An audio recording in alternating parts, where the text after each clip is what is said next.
Right now, though, I want to welcome to the program the president of the Brian Terry Foundation and the uncle of Brian Terry, Mr. Ralph Terry. Ralph, thank you so much for your time, sir. Absolutely. I'm happy to be here with you. Well, I'm glad to talk with you once again, and our thoughts are always with the Terry family, and we love being able to highlight what the foundation is doing. And you all have an event coming up this weekend, I understand. Yes, we do. We're having our second annual Michigan chapter event. It's going to be Saturday, June the 8th, at Malley Sports Bar and Grill in Southgate, Michigan. They're located on North Line Road. We're going to have a lot of auction items to be had and good food and some beverage to drink. And the Green Mountain Coffee folks are bringing in one of their Green Mountain cafes. So we're looking to have a lot of fun. Awesome. And where does the money go? What is the purpose of the Brian Terry Foundation? Two major financial areas that we work in. We'll be giving and have given, and we'll be giving scholarships to college kids that are going into law enforcement or border patrol or criminal justice.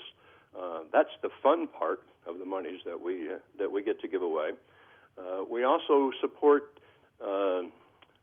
financially the families of officers or agents, border patrol agents that are killed in the line of duty. And that's not the fun part. Yeah. But it's part of what we do. When the Terry family asked me to be president of the foundation, I was kind of excited about the fact that I'd be helping some college kids, realize their dreams. But the first monies that we gave away actually went to a fallen agent's family, and that was not a happy time. But we were glad to be there and support the family. Well, listen, we appreciate everything that you all are doing, and we've recently learned the Inspector General report. The Inspector General came out with a report on the behavior of the former U.S. Attorney Dennis Burke and his attempts to basically, go after a whistleblower, ATF agent John Dodson, who, after Agent Terry's death, that's when Agent Dodson decided, well, I need to come forward. I need to talk about what's going on with Fast and Furious. And the response from the head of the Justice Department in the state of Arizona was to try to go after this guy for speaking out. A lot of people, as we pay attention to the Benghazi scandal and the IRS scandal and the DOJ spying on reporters scandal, I know that maybe a lot of Americans have forgotten about Fast and Furious, or they think that this scandal has sort of been covered and wrapped up. But this case is still ongoing, and there is still, I think, a lot of unanswered questions. I'm curious, does the Terry family itself feel like justice has been done here, and what's the reaction when you learn about these attempts to go after guys who are just trying to get the truth out there? We definitely do not feel that justice has been done. There's a real trust deficit that the Terry family is going through right now. Dennis Burke, the then U.S. Attorney General for Arizona, in fact, traveled to Detroit to speak with Brian's mom in March of 2011. Some of the other family members were present during that visit.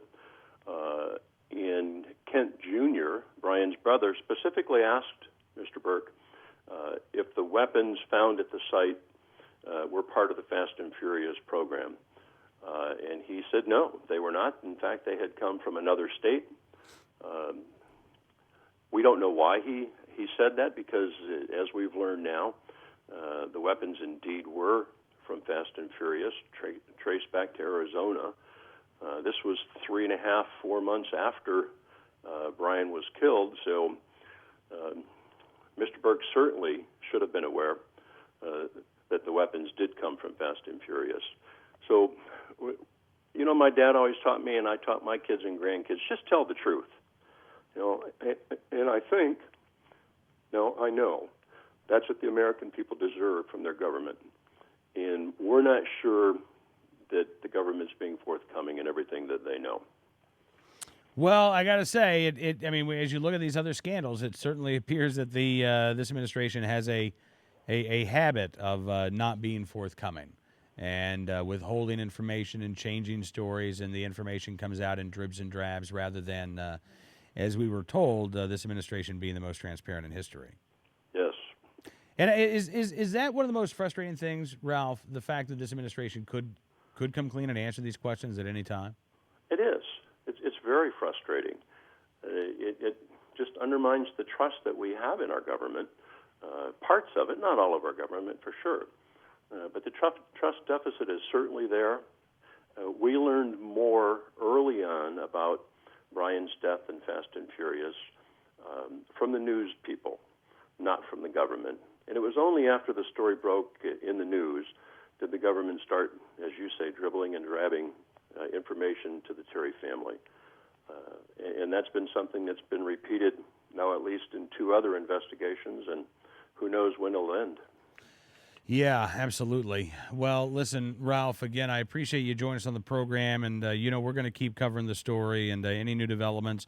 In the meantime, do you mind giving folks information one more time about this week's event in Southgate, Michigan? Oh, thank you very much, yes. It's going to be at Malley Sports Bar and Grill. That's located in Southgate, Michigan, at 19400 North Line Road. It begins at 4 in the afternoon. It'll go through about 10 o'clock.